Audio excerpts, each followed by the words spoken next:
นะครับก่อนที่สายรถจะเริ่มระยออกนะครับก็ขอความร่วมมือลูกๆทุกคน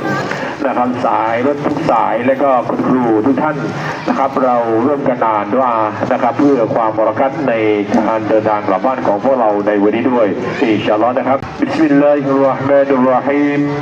سبحان الذي سخر لنا هذا وما كنا له مقرنين وإنا إلى ربنا لمنقلبون بسم الله الرحمن الرحيم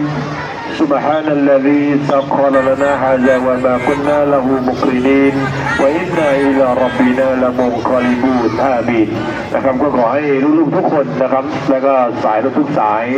นะครับคุณครูทุกท่านนะครับเดินทางกลับบ้านโดยสวัสดิภาพปลอดภัยนะครับอัลลอฮฺซุบฮานะฮูวะตะอาลาทรงคุ้มครองครับอามีนครับ